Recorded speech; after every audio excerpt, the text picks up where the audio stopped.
আসসালামু আলাইকুম। আশা করি সকলে ভালো আছেন। আজকের ক্লাসটা হচ্ছে প্রাইমারি সহকারী নিবন্ধন। যেমন এখান থেকে পরীক্ষায় প্রশ্ন আসে হচ্ছে আপনার বিসিএস অথবা প্রাইমারি, তারপরে হচ্ছে বিআরটিসি, ওষুধ কোম্পানি, অনেক জায়গায় আসে।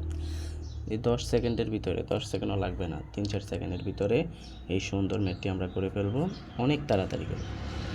কিন্তু এত সহজ ম্যাথ দেখার পর বলবে এই অঙ্ক আসছে। আচ্ছা, দেখো আমরা কী করবো। প্রথম হচ্ছে আমরা কি করব, এখানে আছে 1, এখানে আছে 1, এখানে আছে 1, তিনটা গুণ দিব। একের সাথে যা গুণ দিই তাই তো হয়, তাহলে হবে কত? 1। এবারকে আমরা গুনবো যে এখানে 1-এর পর 1 কয় ঘর পরে দশমিক, এখানে হচ্ছে 3 ঘর, ঠিক আছে। এখানে হচ্ছে কয় ঘর? 2 ঘর। তারপরে হচ্ছে এখানে হচ্ছে কয় ঘর? 1 ঘর। তাহলে এখানে 3 ঘর, 2 ঘর, 5 ঘর, এখানে একবার 6 ঘর নাকি। তাহলে হচ্ছে 1 ঘর হয়েছে 1, 2, 3, 4, 5, 6 এখানে। তাহলে দেখো এটা কোনটার সাথে মিলতেছে? 1, 2, 3, 4, 5, 6। তাহলে এটা হচ্ছে গ নাম্বার অ্যান্সার, ঠিক আছে। এবার হচ্ছে দেখো এই যে 2 নাম্বার এখানে হচ্ছে, আমরা এখানে গুণ দিব। প্রথম হচ্ছে 3, 3, 3, 3 3 9, 3 9 27।